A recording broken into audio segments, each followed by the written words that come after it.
Hello students, आइए start करें आज का सेशन। आज के सेशन में हम सीखेंगे एप्लीकेशन प्रोग्रामर। लास्ट सेशन से हम यूज़र की टाइप सीख रहे हैं, तो एप्लीकेशन प्रोग्रामर भी यूज़र की ही एक टाइप है। तो पहले कौन कौन सी हमने यूज़र की टाइप्स के बारे में जाना, पहले सेशंस को ज़रूर देखें। तो आज जानते हैं हम एप्लीकेशन प्रोग्रामर की रिस्पॉन्सिबिलिटीज़, क्या क्या काम करता है ये एप्लीकेशन प्रोग्रामर। चलिए सीखते हैं। Application programmer is responsible for writing application programs that use the database. Application programmer उन प्रोग्राम्स को लिखता है जो डेटाबेस का इस्तेमाल करते हैं। सॉफ्टवेयर डेवलप करने के दौरान एप्लीकेशन प्रोग्रामर को डेटाबेस में डाटा रखना भी पड़ता है, डेटाबेस से डाटा उठाना भी पड़ता है।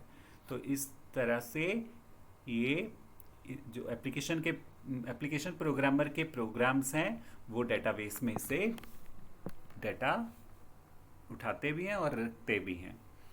तो नेक्स्ट क्या है, application programmer uses programming languages. तो एप्लीकेशन प्रोग्रामर जो है ये प्रोग्रामिंग लैंग्वेजेस इस्तेमाल करता है। कौन कौन सी प्रोग्रामिंग लैंग्वेजेस को यूज़ करके ये प्रोग्राम लिख सकता है?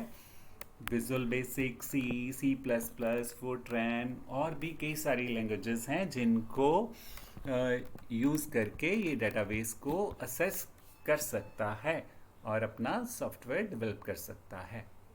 तो इस तरह से इसके मेन काम क्या क्या हैं ये हम सीखते हैं। Number 1, application programmer assesses information. ये डेटाबेस में से इंफॉर्मेशन असेस करता है यूज़र की रिक्वायरमेंट के मुताबिक। जैसा जैसा यूज़र की रिक्वायरमेंट है वैसा ही डाटा ये डेटाबेस में से उठाएगा। So application programmer retrieves data from database as per user requirement. तो इस ऑपरेशन को, इस फंक्शन को हम रीड ऑपरेशन भी कह सकते हैं कि एप्लीकेशन प्रोग्रामर जो है वो डेटाबेस में से रीड ऑपरेशन को परफॉर्म करता है प्रोग्राम के थ्रू। तो next, application programmer inserts new information into the database. इसे डेटाबेस में नए रिकॉर्ड्स ऐड भी करने पड़ते हैं।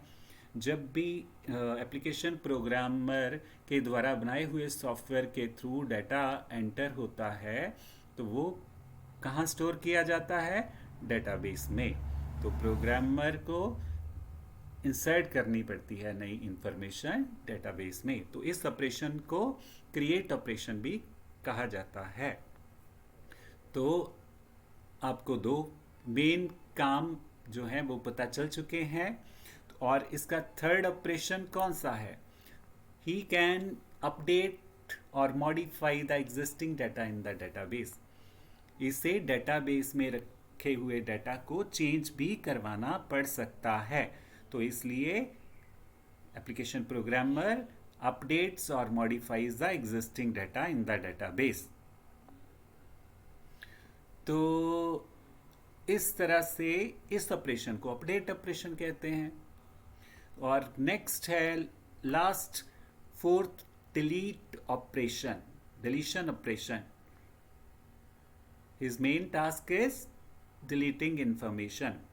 इसका मेन काम इंफॉर्मेशन को डिलीट करना भी है। ही कैन डिलीट रिकॉर्ड्स और data that are no longer needed. जिस डाटा की डेटाबेस में ज़रूरत नहीं है उसको डिलीट भी करवाया जा सकता है ताकि सिस्टम में डिस्क पे एक्स्ट्रा लोड ना हो।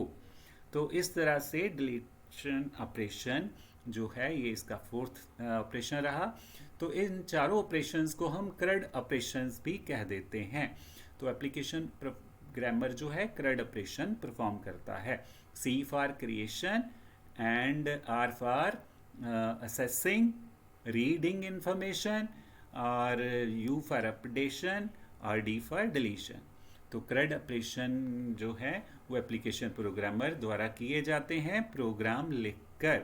और कौन कौन सी लैंग्वेज इस्तेमाल की जाती हैं? सी प्लस प्लस और जावा और बहुत सारी लैंग्वेजेस हैं, पाइथन है, और तो इन लैंग्वेजेस को यूज़ करके प्रोग्राम लिखा जा सकता है डेटाबेस में डेटा स्टोर करने के लिए एप्लीकेशन प्रोग्रामर द्वारा। तो इस तरह से एप्लीकेशन प्रोग्रामर के बारे में आपने जाना कि एप्लीकेशन प्रोग्रामर सॉफ्टवेयर डेवलप करता है और CRUD ऑपरेशन प्रोग्राम के थ्रू परफॉर्म करता है प्रोग्राम लिखकर। और जो सॉफ्टवेयर एप्लीकेशन प्रोग्रामर डेवलप करता है उसको कौन इस्तेमाल करता है? यूज़र। तो यूज़र जो है वो make request for viewing data, for adding data, for deleting data और फॉर अपडेटिंग डेटा। तो यूज़र जो हैं वो एप्लीकेशन प्रोग्रामर के बनाए हुए सॉफ्टवेयर को डाटा ऐड करने के लिए, डाटा डिलीट करने के लिए, डाटा चेंज करने के लिए रिक्वेस्ट कर सकते हैं। तो वो जो सॉफ्टवेयर है वो डेटाबेस में जाके उन ऑपरेशंस को परफॉर्म करेगा, और इस तरह से एप्लीकेशन प्रोग्रामर का सॉफ्टवेयर वर्क करता है। सो एप्लीकेशन प्रोग्रामर्स क्या करते हैं? Build programs that act as an interface between user and database.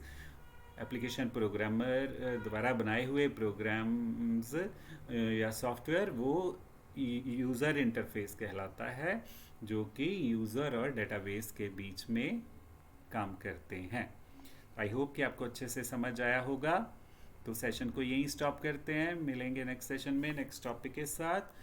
Till then have a nice time and keep on watching our channel, और चैनल को subscribe ज़रूर करें ताकि आपको हमारे सेशंस मिलते रहें, और चैनल को शेयर भी ज़रूर करें ताकि आपके साथ जो फ्रेंड्स हैं वो भी इन सेशंस का बेनिफिट ले सकें। जैसा कि हम हर एक सेशन के एंड में कहते हैं कि डेटाबेस और डेटा स्ट्रक्चर ऐसे दो सब्जेक्ट्स हैं जो हर हाल में आपको साउंड करने हैं, क्योंकि मैक्सिमम क्वेश्चनिंग इंटरव्यूज़ में इन्हीं सब्जेक्ट्स में से पूछी जाती हैं। तो हर हाल में इन सब्जेक्ट्स को आपको साउंड करना है।